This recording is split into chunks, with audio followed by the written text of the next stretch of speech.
अस्सलाम वालेकुम पाकिस्तान, हमीद नकीबी आपकी खिदमत में हाजिर है। नाजरीन, बहुत हैरान कुन है ना कि ईरान के मिसाइलों ने इसराइल का निज़ाम तहस नहस कर दिया है। ईरान के मिसाइलों का इसराइल तक पहुंचना इंतहाई नामुमकिन कहा जा रहा था, क्योंकि इन मिसाइलों को इसराइल तक पहुंचने तक कई मुश्किल तरीन मराहिल से गुजरना पड़ता है। इसराइल का आयरन डोम तो बहुत बाद में आता है, ये आखिरी बैरियर होता है जो ईरान के मिसाइलों को रोक सकता है। लेकिन आयरन डोम तो अपनी जगह बेबस हुआ सो हुआ, लेकिन आयरन डोम का बाप डेविड स्लिंग और एरो 2 और एरो 3 भी बुरी तरह नाकाम हो गए। आज की वीडियो में हम बात करेंगे कि ईरान के बैलिस्टिक और सुपरसोनिक मिसाइल इसराइल तक पहुंचने में कितना वक्त लेते हैं, इनकी स्पीड क्या होती है, और जब सुपरसोनिक या बैलिस्टिक मिसाइल फटता है तो कितनी एनर्जी खारिज होती है और कितने एरिया या इलाका को नुकसान पहुंचता है, और किस किस मुल्क के ऊपर से गुजरकर इसराइल तक ये मिसाइल पहुंचते हैं। इसराइल तक पहुंचने में दीगर ममालिक की जानिब से क्या मुश्किलात सामने आती हैं, ईरानी मिसाइल इसराइल के आयरन डोम से कैसे बचते हैं, और जब ये मिसाइल इसराइल में निशाने पर लगते हैं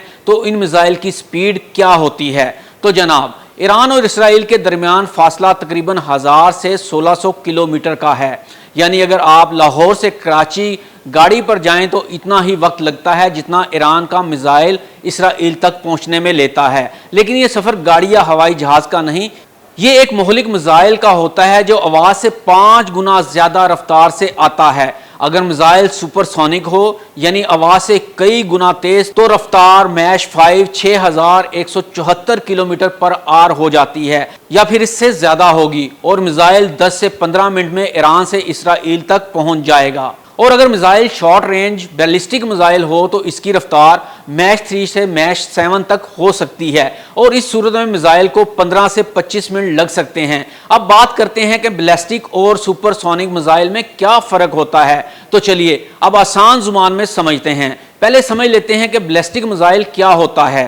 ये मिसाइल पहले रॉकेट की तरह फ़िज़ा में जाता है, फिर नीचे आता है कश्श शकल के जोर पर, यानी एक तीर जो आसमान से मौत बनकर नीचे गिरता है। ईरान के शहाब 3 और खुर्मशहर जैसे मिसाइल इसकी मिसाल हैं। अब देखते हैं कि सुपरसोनिक मिसाइल, ये आवाज़ की रफ्तार से ज़्यादा तेज़ी से जाता है, रास्ता नहीं बदलता, छुपता नहीं, बल्कि सीधा दिल में घुसता है। इसकी रफ्तार इतनी तेज़ होती है कि रडार देखने से पहले ये मिसाइल तबाही फैला चुका होता है। तो आइए बात करते हैं कि इसराइल तक पहुंचने में ईरानी मिसाइल कहां कहां से गुजरते हैं। ईरान से इसराइल तक मिसाइल का रास्ता कोई आसान रास्ता नहीं है। ये मिसाइल इराक, उर्दन या शाम की फ़िज़ाई हदूद से गुजरते हैं। इन मुल्कों में अमरीकी रेडार, इसराइली ड्रोन्स और सैटेलाइट हर वक्त चौकन्ने रहते हैं। ईरान को इस सफ़र में GPS जैमिंग, साइबर हमले और हत्ता के रास्ते में मार गिराए जाने का ख़तरा होता है। लेकिन जब मिसाइल सुपरसोनिक या बैलिस्टिक हो तो इसकी रफ्तार की वजह से रोकना तकरीबन नामुमकिन हो जाता है।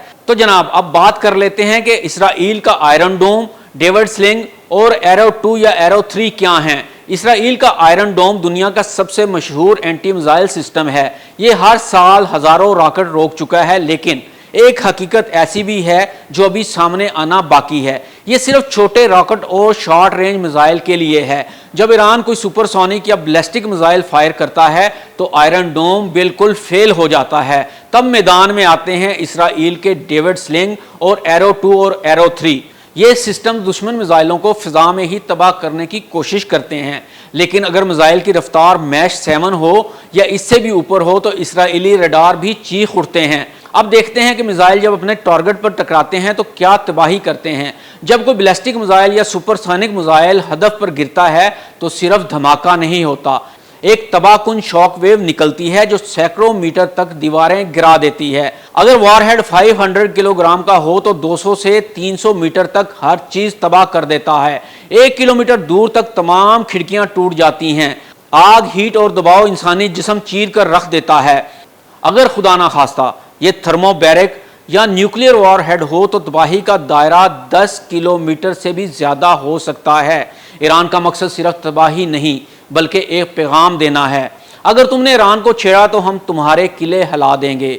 ये मिसाइल सिर्फ हथियार नहीं, ये नफसियाती हथियार भी हैं जो इसराइल के शहरियों को खौफ में रखते हैं और दुश्मनों के इरादे कमज़ोर करते हैं। तो दोस्तों, अब जब भी आप बैलिस्टिक या सुपरसोनिक लफ्ज़ सुने तो सिर्फ हथियार ना समझें, یہ وہ تیز موت ہے جو خاموشی سے آتی ہے اور تباہی چھوڑ جاتی ہے۔